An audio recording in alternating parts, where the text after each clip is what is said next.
जय हिंद दोस्तों, जय हिंद बच्चों। ज्योग्राफी के अंदर अपना टॉपिक चल रहा है 7वें पाठ का और टॉपिक का नाम है वो है समुद्री जलमार्ग। अब तक हमने बहुत से विश्व के समुद्री जलमार्ग है उनको समझ लिया है। आज हम प्रमुख शिपिंग कैनाल के ऊपर बात करेंगे। हमने पिछली वीडियो क्लास के अंदर टॉपिक को यहीं पर छोड़ा था, यानी आज हम दो प्रमुख नहरों को जानेंगे जो कि बोर्ड परीक्षा के लिहाज से सुपर इंपॉर्टेंट टॉपिक है, वो रहता है। इसको समझना जरूरी है। अगर आप अच्छे से समझ लेते हो आज की वीडियो क्लास को, फिर याद करने लायक कुछ बचता ही नहीं है। और वीडियो के लास्ट में हम एक एनिमेशन वीडियो है उसको भी देखेंगे।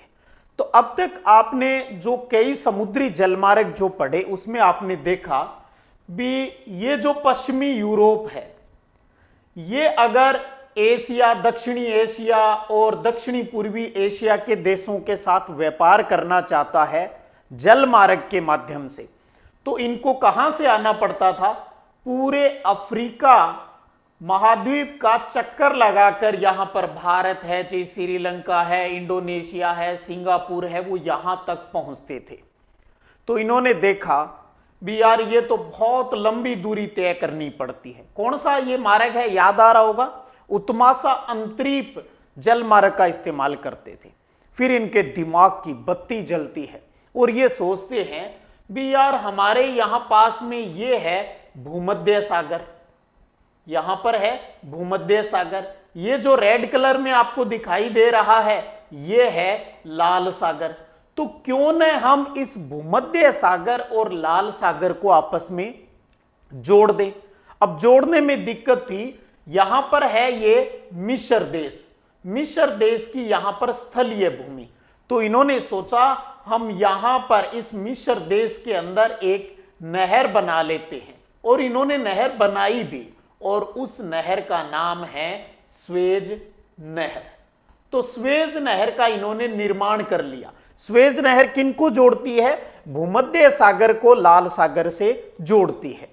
अब ये नहर बनने के बाद अब इन देशों को, चाहे इंग्लैंड है, फ्रांस है, इन देशों को व्यापार करने के लिए अब इधर उत्तमासा अंतरीप से आने की आवश्यकता नहीं पड़ी। इतना लंबा मार्ग तय करने की जरूरत नहीं पड़ी।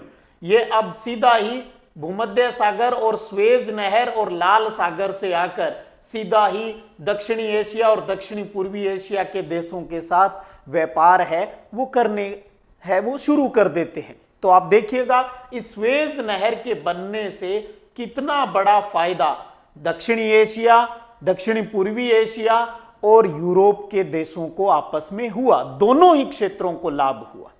तो एक तो आज हम इस स्वेज नहर को अच्छे से समझेंगे।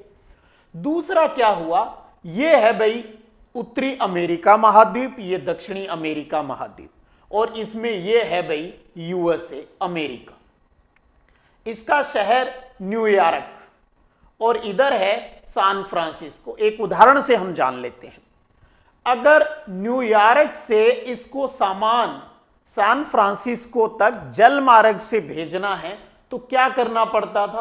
पूरे दक्षिणी अमेरिका महाद्वीप का चक्कर काटकर यहां आना पड़ता था। देखिए सीधी स्थल और रेल मार्ग से तो दूरी बहुत कम है, और जल मार्ग का अगर इस्तेमाल करते हैं तो कितनी लंबा जो रास्ता है वो इनको तय करना पड़ता है। तो इनके भी दिमाग की बत्ती जल गई। जब इनकी जली तो इनको भी अकल आ गई, यार हमें भी कुछ करना चाहिए। तो इन्होंने क्या किया, यहां पर मध्य अमेरिका का एक देश है पनामा, उस पनामा देश के अंदर कुछ स्थलीय भूमि है वो अमेरिका खरीद लेता है और कहता है भी हम यहां से एक नहर का निर्माण करेंगे, क्योंकि वो नहर पनामा शहर से होकर गुजरती है, इसलिए उस नहर का नाम रखा पनामा नहर। तो इस पनामा नहर के बन जाने से अब न्यूयॉर्क से अगर हमें सैन फ्रांसिस्को यानी पूर्वी साइड से पश्चिमी साइड आना हो तो देखिए कितना छोटा मार्ग है वो बन गया। अब इन्हें इस लंबे मार्ग की आवश्यकता है वो नहीं रह गई। तो इस प्रकार से अमेरिका को एक बहुत बड़ा फायदा इसके अंतर्गत हुआ। अब देखिए पनामा नहर कहां है? पनामा देश के अंदर है, लेकिन याद रखिएगा इस नहर के ऊपर अधिकार किसका है? वो है अमेरिका, क्योंकि उस जगह को इन्होंने खरीद रखा है। जबकि जो स्वेज नहर है ये किस देश के अंदर है? मिस्र के अंदर है। मिस्र किस महाद्वीप में है? अफ्रीका महाद्वीप के अंदर।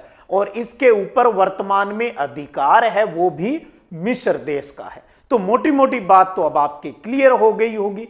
अब चलिए थ्योरिकल बात कर लेते हैं और सबसे पहले बात करते हैं शिपिंग कैनाल में स्वेज नहर के ऊपर। भी परीक्षा की दृष्टि से अब हमें किन किन तथ्यों की जानकारी होनी चाहिए। तो सबसे पहला प्यारा प्रश्न तो यह बन जाता है भी इस नहर का निर्माण कब हुआ? तो 1869 के अंदर यह नहर बन गई थी। यह किस देश के अंदर है? मिस्र के अंदर है। और यहां पर अब आपके सामने एक मैप है, आपने किताब में भी देखा होगा। ये इधर अपना भूमध्य सागर और इधर है ये लाल सागर। यहां पर इन दोनों को जोड़ने वाली ये नहर है वो यहां पर दिखा रखी है जिसका नाम है स्वेज नहर। अब आपको एक तो ये ध्यान रखना है स्वेज नहर के उत्तरी साइड का जो बंदरगाह है उसका नाम क्या है? पोर्ट सईद है। और दक्षिणी साइड वाले का नाम है स्वेज। तो 1869 में मिस्र में यह बना दी गई थी जो कि पोर्ट सईद और पोर्ट स्वेज के मध्य है, यानी इन दोनों को ये आपस में जोड़ती है। ये क्लियर हो गई। ये चीज हो ही गई भी भूमध्य सागर और लाल सागर दोनों सागरों को आपस में जोड़ती है। ये कृत्रिम जो जलमार्ग है वो है, क्योंकि नहर है मानव निर्मित है ये। और इस नहर के इधर अगर हम देखें भूमध्य सागर और लाल सागर, यहां पर इन दोनों का जो लेवल है वाटर लेवल और इस नहर का जो वाटर लेवल है वो सेम है। तो यानी जलयानों को यहां से गुजरने में किसी प्रकार की कोई बाधा नहीं आती, सेम ही लेवल के ऊपर है वो चलते रहते हैं। और इसकी जो लंबाई है ये ध्यान रखिए, इसकी जो लंबाई है वो लगभग 160 किलोमीटर है। जैसे पुरानी जो किताब होती थी उसमें 165 किलोमीटर होता था, यहां लगभग करके 160 किलोमीटर दिया है आपके एनसीईआरटी में, तो यही ध्यान रखना है। और इसकी जो गहराई है वो 11 से लेकर 15 मीटर है, ध्यान रखिएगा, किलोमीटर मत कर देना। तो लंबाई 160 किलोमीटर और गहराई 11 से लेकर 15 मीटर के आसपास है वो इसकी रहती है। और इस मार्ग से लगभग जो डेली 100 जलयान गुजरते हैं। एक चीज यहां ध्यान रख लीजिएगा, यहां से जो जलयान जाते हैं ना वो वन वे है, यानी एक जलयान अगर इधर से जा रहा है तो वो पहले यहां पहुंचेगा। अगर इधर से कोई पहले ही जलयान आ गया है तो बीच में कुछ झील पड़ती है तो फिर वो एक जलयान को रोका जाता है, उसको साइड में किया जाता है, फिर वो निकलता है। क्योंकि इसकी जो चौड़ाई है वो सिर्फ इतनी ही है भी एक जलयान ही एक बार में निकल सकता है। तो वन वे लाइन है इसके अंतर्गत, ट्रैफिक को लेकर जलयानों को लेकर। और यहां क्योंकि ये रेगिस्तानी इलाका है तो मिट्टी भी इसके अंदर है वो गिरती रहती है, तो मैनेजमेंट को बहुत बड़ा काम है वो इसको करना पड़ता है यहां पर। और इस पूरी नहर को पार करने में 10 से 12 घंटे का टाइम है वो लगता है। एक चीज यहां एक स्टोरी भी आपको बताना चाहूंगा, आपको इंटरेस्ट भी आएगा भी। इस नहर का निर्माण किनकी उपज है? यूरोप वालों की। तो इस नहर को बनाने के अंदर फ्रांस के एक इंजीनियर का रोल बहुत ही महत्वपूर्ण था। तो स्टार्टिंग में फ्रांस की सहायता से एक यहां पर एक कंपनी बनाई गई जिसमें मिस्र का भी हिस्सा था। फिर कुछ टाइम बाद में क्या हुआ, मिस्र ने अपना ये जो अधिकार था इस नहर के ऊपर वो ब्रिटेन को, अंग्रेजों को बेच दिया। तो अब फ्रांस और इंग्लैंड वाले इसके ऊपर अपना जो सारा सिस्टम है वो संभालते थे। और जलयानों को यहां पर आने के लिए, प्रवेश करने के लिए, क्योंकि उन्होंने मेहनत की है, तो वो क्या लेते हैं, टैक्स भी वसूलते हैं। भी जो भी जलयान जाएगा जिस कंपनी का, उससे टैक्स लेंगे। भैया फ्री में यहां से आपको नहीं जाने देंगे, फ्री में जाना है तो फिर पूरे अफ्रीका का चक्कर लगा कर जाओ।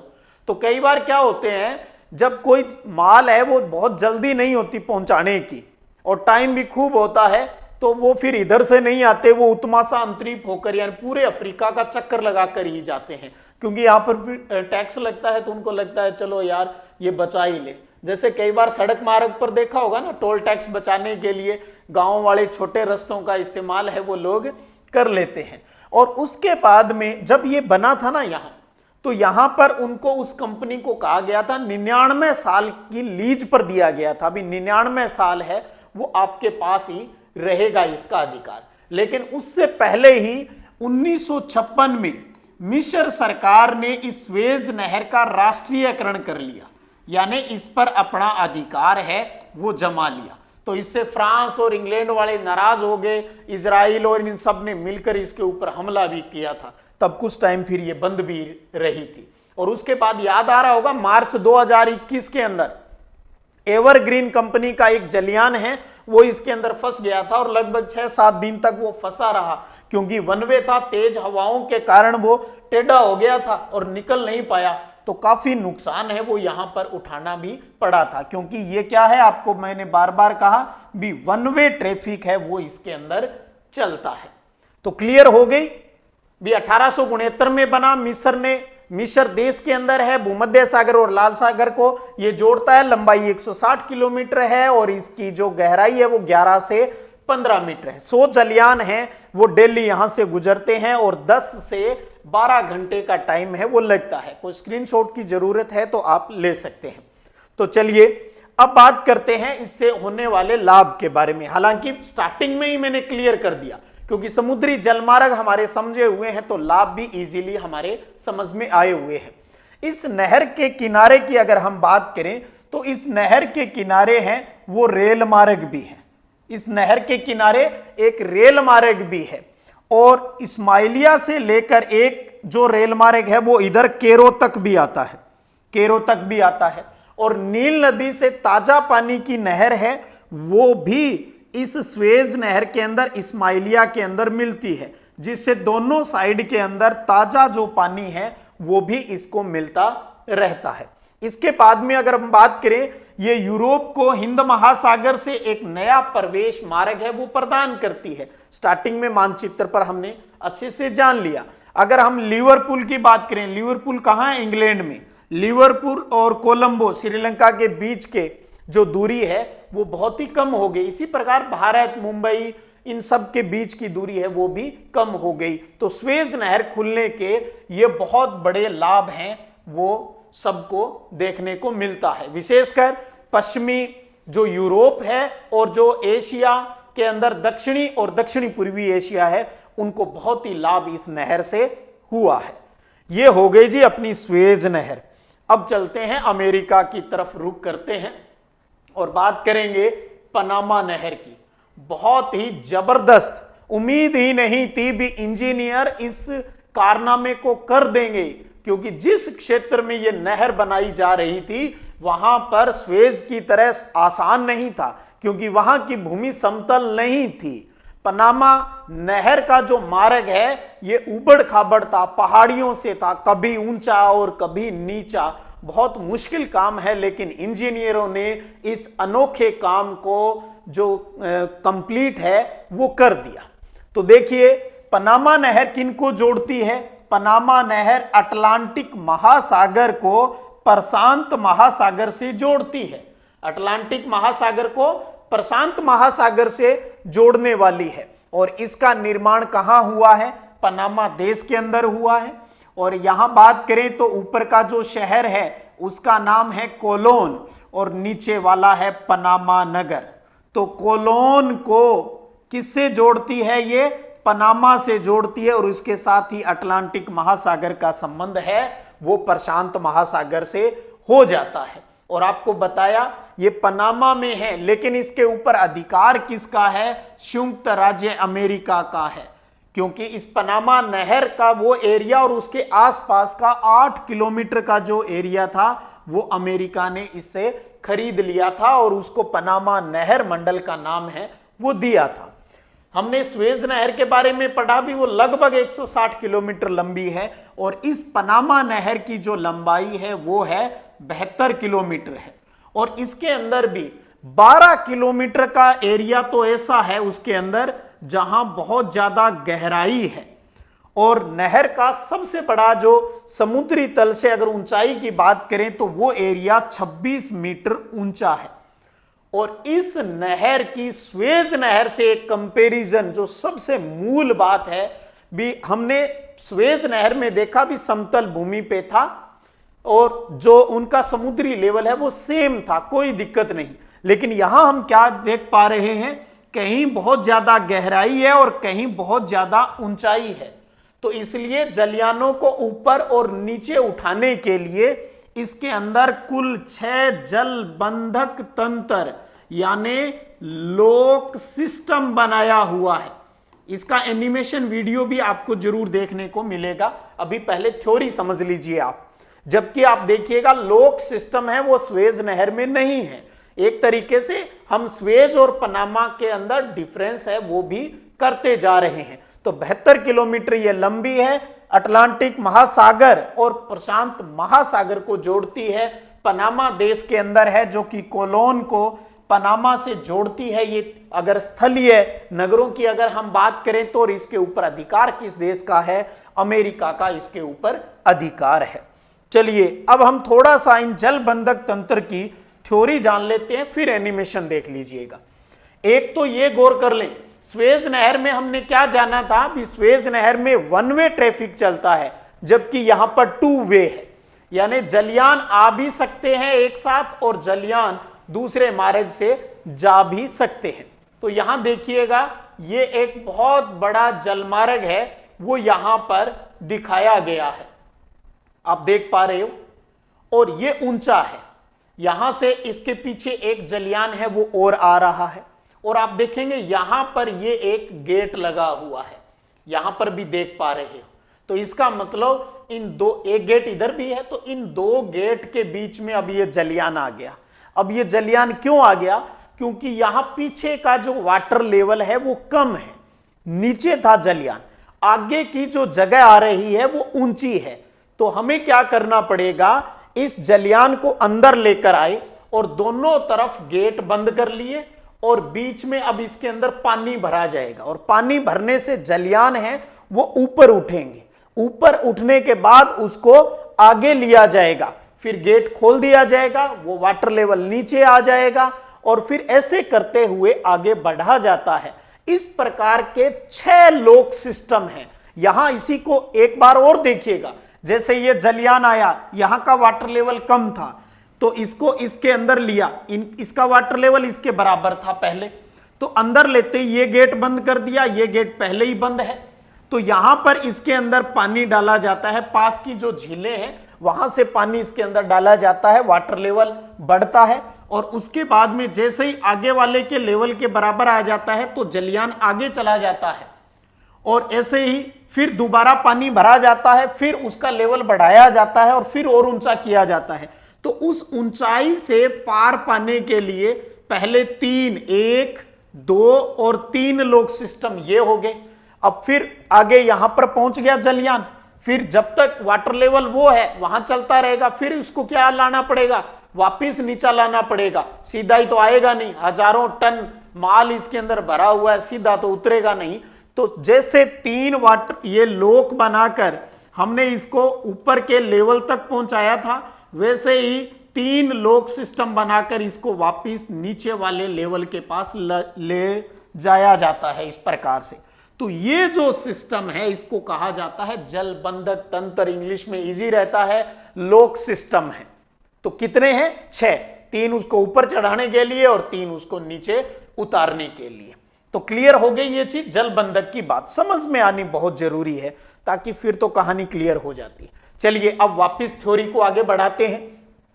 तो इस नहर के, पनामा नहर के बन जाने से अब क्या फायदा हुआ, यहां पर न्यूयॉर्क है, न्यूयॉर्क से सैन फ्रांसिस्को तक, पहले मैंने आपको बताया ये पूरा दक्षिणी अमेरिका महाद्वीप क्रॉस करके आना पड़ता था, लेकिन इसके बन जाने से इनके बीच की जो दूरी है 13,000 किलोमीटर दूरी है वो कम हो जाती है। ये बेनिफिट है। और सबसे ज्यादा इस मार्ग का बेनिफिट है वो कौन उठाता है, यूएसए उठाता है, जो कि अपना जलमार्गों से इधर बड़ा जो हेवी माल होता है वो जलमार्गों से भेजता है। इसके साथ साथ इधर पश्चिमी यूरोप के जो देश हैं वो भी इधर, अगर ऑस्ट्रेलिया की बात करें, जापान, दक्षिणी कोरिया, चीन के साथ जो व्यापारिक संबंध है वो भी इस मार्ग से स्थापित करते हैं। और इसके अंदर जलयानों को पार करने में लगभग 7-8 घंटे का टाइम लगता है, और उसमें 10-12 घंटे की बात की थी हमने स्वेज नहर की। हालांकि स्वेज नहर की तुलना में यहां पर जलयान कम चलते हैं और इसका इंपॉर्टेंस भी उसकी तुलना में कम है। इंपॉर्टेंस तो है लेकिन स्वेज नहर की तुलना में कम है, क्योंकि थोड़ा जो एरिया है वो इससे लाभ है वो पहुंच जाता है। तो इस प्रकार से आप ये क्लियर कर चुके हो सारी बातें, और यही थ्योरी है आपकी बुक्स के अंदर भी है, यहीं पर है, लेकिन बात मानचित्र के ऊपर इनको अच्छे से क्लियर करने की है ताकि आपका कंसेप्ट है वो क्लियर हो अच्छे से। अब एक चीज और देखिए, आपकी पाठ्य पुस्तक में साइड के अंदर एक दिया हुआ है, एक बॉक्स दिया हुआ है जो शायद हो सकता है आपको कुछ धुंधला दिखाई दे। उसके अंदर एक नहर का जिक्र है और उसका नाम है निकारागुआ नहर। हमारे सिलेबस में डिटेल में तो दो ही है, पनामा और स्वेज नहर, उसको हमने अच्छे से जान लिया और अब हम तुलना करने में सक्षम भी हो चुके हैं भी कौन सा क्या है, क्या विशेष बातें हैं, वो सारी हो गई। तो आपके नॉलेज के लिए उस निकारागुआ नहर के बारे में मैं आपको जरूर बताना चाहूंगा। ये इस प्रकार की इंग्लिश पोस्ट है वो आपकी किताब के अंदर दी गई है। यहां पर तो ये जो सारी चीजें बता रखी है ये तो सारी पनामा नहर वाली है, पनामा कैनाल वाली बातें हैं जो हमने आपको बताई, और ये जो जल बंधक वाटर लॉक्स हैं ये आपको यहां बताया है। लेकिन यहां पर ये जो बात है और इसके नीचे एक महत्वपूर्ण प्रश्न दिया गया है उसको समझ लेते हैं। ये है यहां पर निकारागुआ, मध्य अमेरिका का ही एक देश है, वहां पर बात करें एक नहर बनाने की परियोजना है भविष्य के अंदर, अभी बनी नहीं है, बनेगी भी। निकारागुआ नहर, पनामा नहर है उसके पास में ही दूसरे देश के अंदर निकारागुआ नहर बन रही है। यह एक प्रस्तावित नहर परियोजना है और यह नहर जुआन नदी मार्ग का उपयोग करके निकारागुआ में ये इसका निर्माण है वो कराया जाएगा। और किसके लिए बनाया जा रहा है? पनामा नहर का एक सब्स्टिट्यूट भी, पनामा नहर से भी इजी एक ऐसा विकल्प डेवलप करने की कोशिश की जा रही है ताकि इजीली है वो व्यापार हो जाए वहां से। तो जैसे ही ये निकारागुआ नहर बन जाएगी तो उससे बड़ा बेनिफिट है वो होगा। क्या होगा? पनामा नहर से केवल 12,000 टन के अधिकतम जहाज है वो ही संभाल सकता है, जबकि निकारागुआ नहर अगर खुल गई तो इससे 25,000 टन, एक टन में कितने क्विंटल होते हैं? 10 क्विंटल माल होता है, एक टन में 10 क्विंटल, तो 25,000 टन जहाज को पार है वो किया जा सकता है। तो सीधी सी बात, कहां 12,000 और कहां 25,000 टन का माल पहुंचाया जा सकता है। तो निकारागुआ नहर की जो क्षमता होगी वो तो पनामा से भी 2 गुना अधिक होगी। तो इसका मतलब पनामा नहर पे फिर यातायात है वो कम हो जाएगा। तो निकारागुआ नहर बनने से भी एक बड़ा फायदा होगा। यहां पर दोनों का जो कंपैरिजन है वो भी दिया गया है। मूल जो कंपैरिजन है वजन को लेकर है, जो मैंने यहां आपको क्लियर है वो कर दिया है। तो इस प्रकार से एक नॉलेज के लिए ये भी हो गया भी, बाई चांस कभी कोई आपसे पूछ भी ले। तो अभी आप लास्ट में एनिमेशन वीडियो देख लीजिएगा। उससे पहले आज का प्रश्न है वो आपसे मैं जरूर पूछना चाहूंगा, इसका जवाब आपको कमेंट बॉक्स में देना है। और ये है आज का प्रश्न, और वो है स्वेज नहर किन सागरों को जोड़ती है? इसका आपको जवाब नीचे कमेंट बॉक्स के अंदर देना है। और अगले वीडियो सेशन के अंदर हम टॉपिक को आगे बढ़ाएंगे और बात करेंगे आंतरिक जो जलमार्ग है उनके ऊपर। अब आप स्क्रीन पर देख रहे हो भी किस प्रकार से जो जलयान है वो अंदर आ रहा है, फिर पानी भर जाता है, फिर आगे निकल जाता है। तो इस प्रकार इस नहर में 6 जलबंधक तंत्र से प्रवेश करते हुए 3 लॉक प्रणाली है, गातुन लॉक्स, पेडेरोमिक लॉक और मीराफ्लोर लॉक्स। और इन लॉक्स के द्वारा ही जहाज है वो पर्वतीय भूमि को पार कर लेती है। और इस नहर से होकर जाने पर न्यूयॉर्क और सैन फ्रांसिस्को के मध्य की दूरी है वो हॉर्न अंतरीप की तुलना में लगभग 13,000 किलोमीटर कम हो गई है, न्यू ऑरलियंस से सैन फ्रांसिस्को की दूरी लगभग 9000 किलोमीटर, न्यूयॉर्क से सिडनी की लगभग 6500 किलोमीटर और इसी प्रकार न्यूयॉर्क से वालपराइजो चिली जाने में लगभग 6 किलोमीटर की बचत है वो हो जाती है। इस नहर का आर्थिक महत्व की अगर बात करें, इस नहर का जो आर्थिक महत्व है वो सुएज नहर से बहुत कम है, लेकिन फिर भी यूएसए को इससे बड़ा फायदा है और इसके साथ साथ दक्षिणी अमेरिका महाद्वीप की अर्थव्यवस्था में भी इसका महत्वपूर्ण रोल रहता है। तो इसलिए ये भी सुएज से कम महत्वपूर्ण है, लेकिन यूं कहें कम है, ये नहीं है भी, इंपॉर्टेंस नहीं है, इंपॉर्टेंस इसका बहुत बड़ा है।